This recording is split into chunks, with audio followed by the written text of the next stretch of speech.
šta ću, volim ribu, volim girica, kira. To je recimo jako dobar primjer da se jede ribica, mala ribica. To je odmah pokazuje jednog političara koji je brz, koji je vješt, koji je fleksibilan. Kann ich fragen, sprechen Sie Deutsch?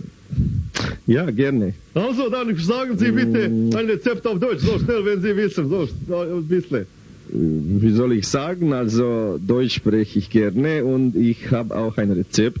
Zum Beispiel Kartoffelsalat mit zum Beispiel ein bisschen Zitrone oder Kartoffel drüber. Das schmeckt sehr gut. Das schmeckt.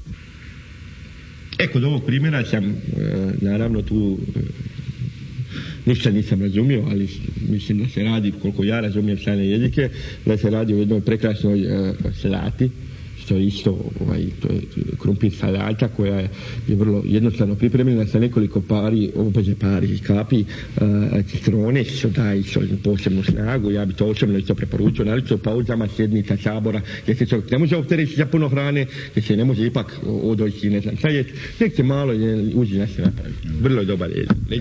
Pogledamo sad još jedan primjer kako neki političari zaista ljube hranu i jedu sve redom. Pogledajmo zajedno. To sam pojao, vidim švedski stol, nema Šveđana, ja privukao stolicu fino, narezao si kruha, gore metno paštete, luka, crvena paprika, malo narezao, to kao predjelo, onda sam ju udario poračića, liganja, ovoga, gavučića, nešto, sve što je fino, od mora, pa sam onda na svinju prešao, pa na kokoš, pa sve sam pojao što je bilo. Pa to je moj čovjek, evo pogledajte, to je moj čovjek, dakle čovjek koji se razumije i u hranu, i u politiku, i u glumu, i u kazalište, i u televiziju, i u sve se razumije, zato sve jede, dakle hrana bi se mogla i podijeliti isto po strukama.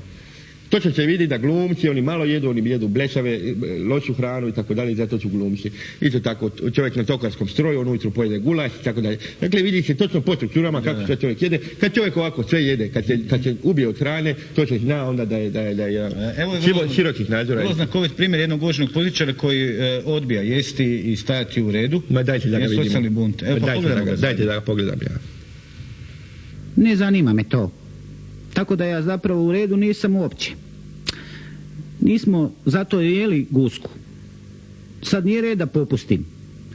Oni koji kuhaju znaju dobro zame, ako treba bit ću gladan komunist. Pa ne, to ne može, politikom se ne može baviti. Ovdje se javlja ipak jedan bunt prema uopće stajanju u redu za nešto. To je oprostite bunt protiv vlastitog organizma, to nije bunt protiv ničeg drugog nego protiv vlastitog organizma. Znamo svi da se mora jesti, da se mora hrana unositi, ovo je oprostite jedan dan se obično.